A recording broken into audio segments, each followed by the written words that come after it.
ভাই ফেসবুকে ঘোরাঘুরি করাও মনে হচ্ছে এখন স্বাস্থ্যের পক্ষে ক্ষতিকর। আবার কিছু কিছু পোস্ট দেখলে মনে হয় আমার কাছে এগুলো গরমকালে না এসে শীতকালে আসলেও পারতো। আমাকে বিয়ে করবা? আরে হ্যাঁ আপু, অবশ্যই করব। যদিও এখন গরম, বাট ইটস ওকে, শুধু রাতে একটু করতে পারলেই হবে। উফ, যে পরিমাণে গরম, এই গরমের মধ্যে রাতে একটু আমাকে বাতাস করতে পারলেই হবে।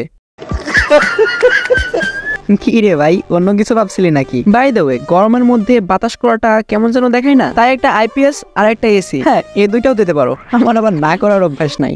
দেখেন ভাই, যৌতুক দেওয়া যৌতুক নেওয়া দুইটাই দণ্ডনীয় অপরাধ। আর একটা ছেলে হিসেবে আমাদের কখনোই মেয়ের বাবার কাছ থেকে যৌতুক নেওয়া উচিত না।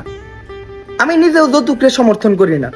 হ্যাঁ ভাই, যৌতুক নেওয়া দণ্ডনীয় অপরাধ, যৌতুক নেওয়া একদমই উচিত না। আমি নিজেও এটাকে সমর্থন করি না, বাট গিফট নেওয়া ইজ ওকে। ধরেন এই গরমের মধ্যে একটা এসি গিফট করলো, এই এসির বাতাস খাবে কে? তাদের মেয়েই তো খাবে, তাই না? এখন আমাদের কি ভাই, আমরা তো সারাদিন বাইরেই থাকবো। আমি কিন্তু যৌতুক একবারেই সমর্থন করি না। আবার ধরো একটা ফ্রিজ দিল, সেই ফ্রিজের ঠান্ডা পানি কে খাবে ভাই? তাদের মেয়েই তো খাবে, তাই না? আমরা তো সারাদিন বাইরেই থাকবো। যৌতুক নেওয়া কিন্তু একদমই উচিত না। তাই যৌতুককে না বলুন, এসিকে হ্যাঁ বলুন। মেয়ের বাপ চাইলে এসি দিতে পারে, কারণ এসি তো আর কোনো যৌতুক না। এসি হলো একটা উপহার। আর যে গরম পড়ছে, একটা এসি দেওয়া যায়। এসি তলে তো এমন না যে আমরা একা ঘুমামু, হের মাইয়াও তো ঘুমাইবো। আমরা আর কতক্ষণ ঘুমামু? এই ধরেন 24 ঘন্টার ভিতরে 23 ঘন্টা ঘুমামু, বাদ বাকি সময় তো হের মাইয়াই ঘুমাইবো। তাই যৌতুক দেওয়ার দরকার নেই, একটা এসি দিয়ে। হ্যাঁ ভাই, একদম ঠিক। ইভেন আমি কালকেও যৌতুকের বিরুদ্ধে একটা প্রতিবাদ করে আইছি। এখন কাহিনীটা তোমাদের বলি। এই তো গতকালকে রাস্তা দিয়ে হাঁটতেছিলাম, এখন দেখি একটা নবদম্পতি নিজেদের মধ্যে ঝগড়া করতেছে। তো আমি গিয়ে মোটামুটি দুইজনটাই থামাইলাম। তারপর আমি তাকে বোঝাইতে শুরু করলাম যে আসলে যৌতুক নেওয়াটা ঠিক না। এরপর আমি তার থেকে তার শ্বশুর বাড়ির নাম্বারটা নিয়ে তার শ্বশুরকে কল দিলাম। বললাম, আঙ্কেল গত কিছুদিনের মধ্যে কি আপনার মেয়ের বিয়ে হয়েছে? শালা 3 বার কেটে দিয়ে আবার কল দিলাম, তারপরও সেই একই উত্তর দেয়, হ্যাঁ হয়েছে তো, কিন্তু কেন? শালা বুঝেও না এতবার কল দিচ্ছে কেন। কিন্তু আমি তো আর তাকে উপহারের কথা বলতে পারি না, তাই ওই ছেলেটার বউকে একটু বুঝাইলাম। এখন বুঝাইতে বুঝাইতে দেখি কান্না করে ফেলছে। শালা বুঝাইতে গিয়ে না হয় হাতের লাঠিটা একটু ভাঙছেই, তাই বলে যে যেখান থেকে পারে লাঠি, শাবল, কাশি এগুলা নিয়ে দৌড়ানি দিবে আমারে। এখন তোমরাই বলো ভাই, এখানে কি আমার কোনো দোষ ছিল? শালা আমার সাথেই যে কেন এরকম হয়।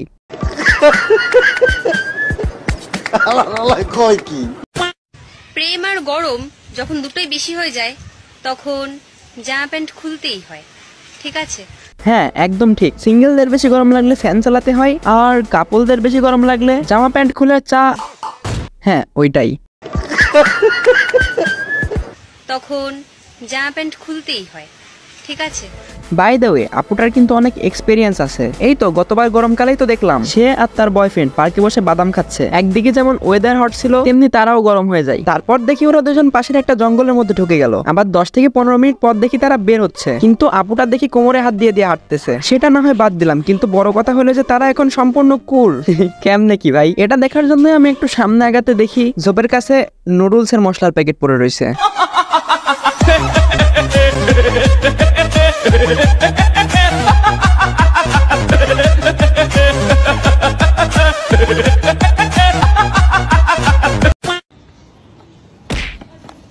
এই মেয়ে দেখে আসতে পারো না? চোখে হাতি না ঘুরো নাকি? আরে আপনি এত রুডলি কথা বলতেছেন কেন? ভদ্রভাবে কথা বলতে পারেন না? তুমি কি দেখে আসতে পারো না? চোখ হাতি নিয়ে ঘুরো? পিজা বার্গের বারবিকিউ ইনভাশন পিজাটা কিন্তু অনেক জোস, তাই না বলো? নাও হা করো।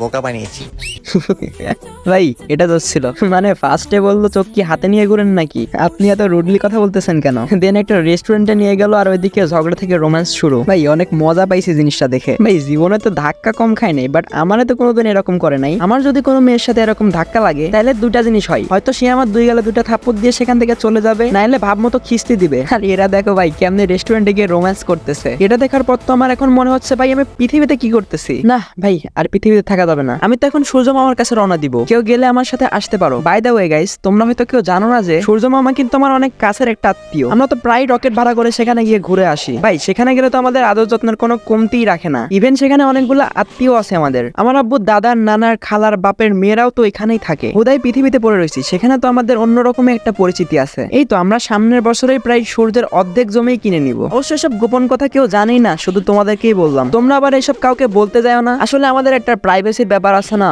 আরে দূর মিয়া, চাপা কম মারেন। সূর্যতে কোনো কিছু যাইতেই পারে না, যাওয়ার আগে সবকিছু ঝলসে যায়। আরে দূর বেটা, এটা তুই আমার আগে কবি না? ওদাই কি বলতে কি বইলা ফেললাম। না মানে গাইস তেমন কিছু না।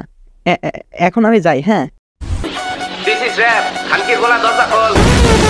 তো গাইস এই ছিল আমাদের আজকের ভিডিও। তো ভিডিওটা কেমন লাগছে কমেন্ট করে জানাইও। দেখা হচ্ছে নেক্সট কোনো ভিডিওতে। তো আজকের মতো যাই, তোমাদের জানাই টাটা, আল্লাহ হাফেজ, গুড বাই।